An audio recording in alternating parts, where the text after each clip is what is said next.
Good afternoon, dear students. I am Pastor. I hope you are studying as well at home, as you are also taking your lesson online with good care, assisting to prepare at home and giving assignment regularly, and it has been checked by us regularly. Today I would like to request your parents to cooperate with the management and pay the fees so that we can get our salary. Please cooperate. Today we are going to learn history, lesson number 3rd, and lesson name is India's Internal Challenge, standard 9th. Okay. Page number 10, यहाँ पे देखो page number 10, page number 10 पे ये India's internal challenge. First of all today's date and standard 9th.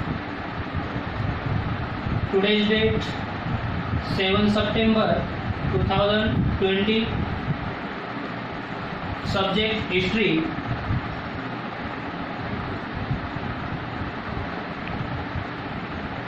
And third lesson name is India's Internal Challenge.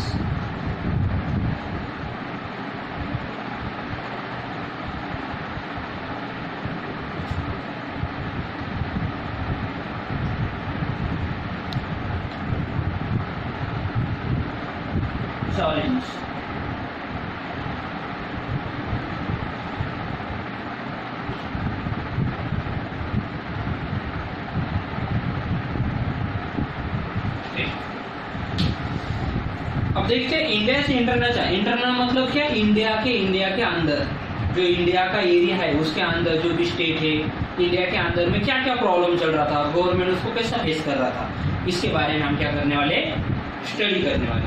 Okay. जैसे कि India में कौन कौन से एरिया को फेस करना पड़ता है. जैसे कि कुछ दंगे होते हैं इंडिया में, अगर कुछ अलग से कुछ हो गया, किसी रिलीजन का कुछ हो गया तो वहाँ पर झगड़े होते हैं, फिर उसको फेस करना इंडिया गवर्नमेंट के आगे एक चैलेंज होता है. ओके. कुछ स्टेट की डिमांड करते हैं कोई, तो फिर गवर्नमेंट के लिए एक चैलेंज होता है. ओके. कोई आरक्षण के लिए यहाँ पर दंगे करते हैं, वो एक मूवमेंट करते हैं, फिर वो भी एक इंडिया के लिए, एक गवर्नमेंट के लिए वो एक चैलेंज होता है. तो ऐसे इंटरनल चैलेंज कौन कौन से हुए थे, तो उसके जो हुए थे उसके बारे में हम थोड़ी पढ़ाई करने वाले, उसके बारे में इंट्रोडक्शन देने वाले, जानकारी देने वाले. Do you understand?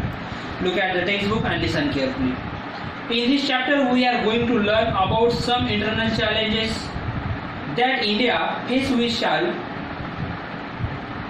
see some internal challenges like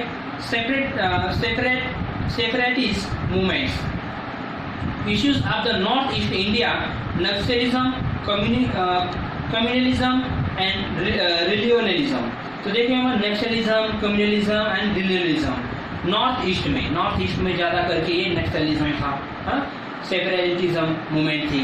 तो इस कैसे कैसे चैलेंज को फेस करना पड़ा इंडिया को, इसके बारे में हम क्या करने वाले, स्टडी करने वाले. फर्स्ट है the unrest in Punjab. Unrest मतलब नॉट पीस. पंजाब में पीस नहीं था, शांति नहीं थी. The unrest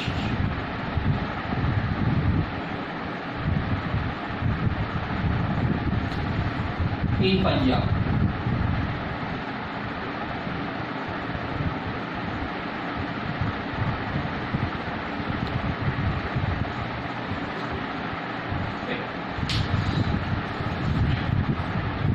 Look at the textbook and listen carefully.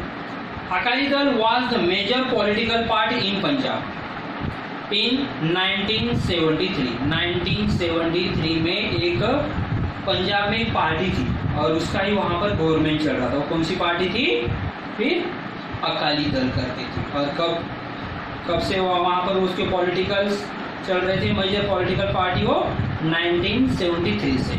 The Akali Dal pass the Anantapur Sahib resolution मतलब क्या कि इसके अनंतपुर साहिब के कुछ रिजोल्यूशन, कुछ डिमांड थे, पंजाब के लिए कुछ डिमांड थे. वो क्या डिमांड थे देखते हैं. The following demands were made in this the resolution. अब इसके कुछ डिमांड थे, कुछ रिजोल्यूशन थे. क्या था, उन्हें क्या चाहिए था पंजाब के लिए, क्या बोल रहे थे गवर्नमेंट को, हमें क्या चाहिए पंजाब के लिए, वो बता रहे थे. तो उनकी डिमांड देखते हैं. Chandigarh should be the made part of Punjab, the Punjab speaking part in, पहले देखो Chandigarh should be made part of Punjab. तो ये चंडीगढ़ जो है कि पंजाब और हरियाणा की कैपिटल है। पहले हरियाणा, पंजाब, चंडीगढ़ एक ही स्टेट। ओके, तो फिर पंजाबी लोगों का कहना था कि हमें क्या चाहिए, चंडीगढ़ चाहिए, वो हमारी कैपिटल चाहिए और वो हमें चाहिए। ये उनकी फर्स्ट डिमांड थी चंडीगढ़। मगर गवर्नमेंट ने क्या कर दिया, उसको न तो पंजाब को दिया न तो हरियाणा को दिया। तो चंडीगढ़ को स्पेशल क्या बना दिया था, यूनियन टेरिटरी। जहाँ पर यूनियन टेरिटरी होता है वहाँ पर सेंट्रल गवर्नमेंट के रूल होते हैं। ओके, सेंट्रल गवर्नमेंट ही वहाँ के रूल फॉलो करता है, ये याद रखो।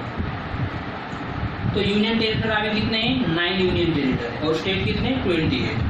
तो ये यूनियन टेरिटरी गवर्नमेंट ने बना दिया। पंजाब की वो डिमांड थी कि हमें वो हमारी कैपिटल कर दे। और अभी जो कैपिटल है चंडीगढ़, वो हरियाणा की भी कैपिटल है और पंजाब की भी कैपिटल है। नेक्स्ट था the Punjabi speaking part in other states should be include in the state of Punjab, कि जो पंजाबी है उनके लिए स्पेशल एक स्टेट चाहिए। जो पंजाबी स्पीकिंग करते हैं उनका एक स्टेट, उसको पंजाब कहेंगे, उनके लिए स्पेशल एक स्टेट, सिर्फ वहाँ पर पंजाबी होनी चाहिए, ये उनकी demand. Recruitment of the Sikh in the Indian army should be the increase and more autonomy should be the given to the state of Punjab.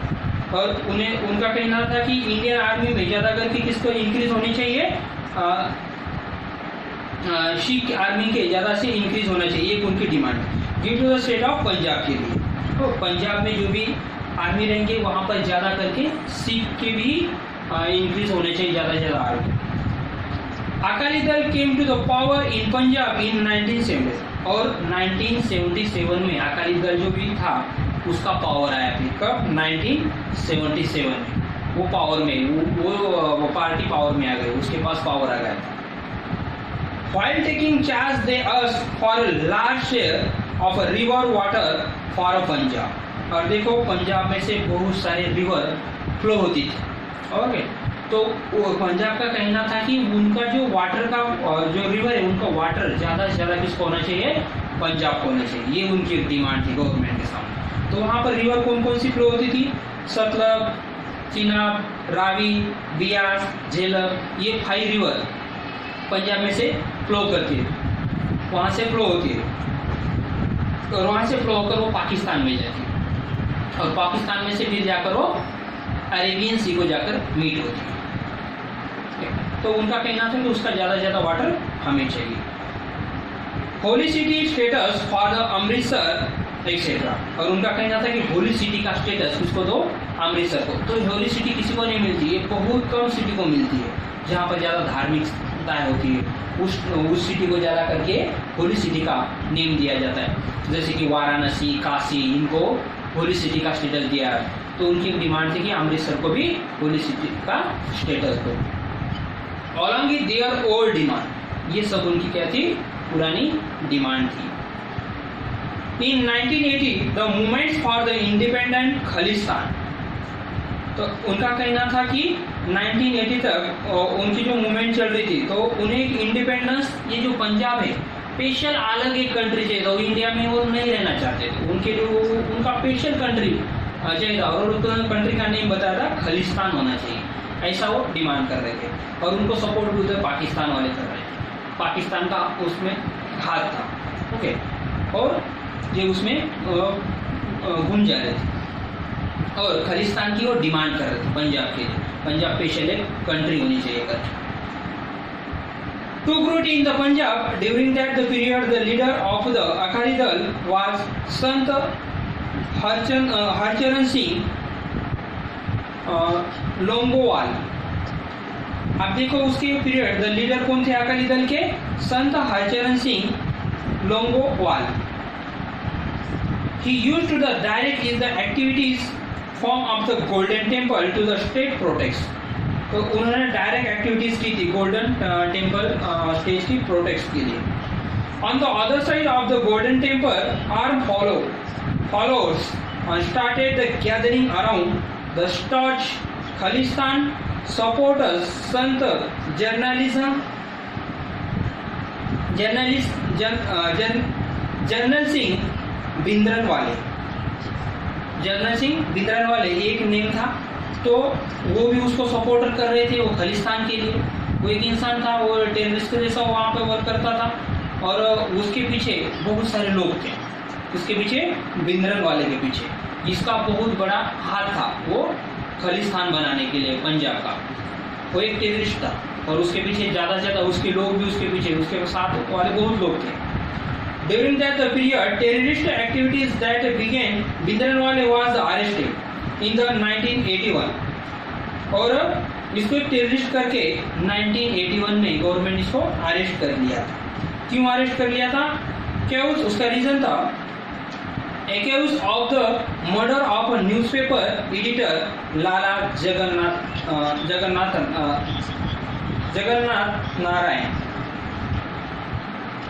Narayan का जो भी एक एडिटर था न्यूज़पेपर का, इसका मर्डर हो गया था। तो इसका मर्डर के पीछे हाथ भिंद्रनवाले का ही है करके गवर्नमेंट ने उसको अरेस्ट कर दिया था टेररिस्ट करके। After this incident the situation worsened due to the development. President's rule was the impose in the Punjab in 1983। तो उसके बाद फिर क्या कर दिया था, पंजाब के ऊपर से वहाँ पे स्टेट के गवर्नमेंट के सब रूल निकाल लिए थे, और वहाँ पर प्रेसिडेंट के रूल वहाँ पर एक्सेप्ट कर लिए थे, वहाँ पर वो बना लिए थे। प्रेसिडेंट के रूल वहाँ पर चल रहे थे। ओके, प्रेसिडेंट जहाँ पर सिचुएशन हालात बिगड़ जाती है उस स्टेट के सब रूल निकाल लेता है सेंट्रल गवर्नमेंट, और वहाँ पर प्रेसिडेंट के रूल वहाँ पे लगा देता है।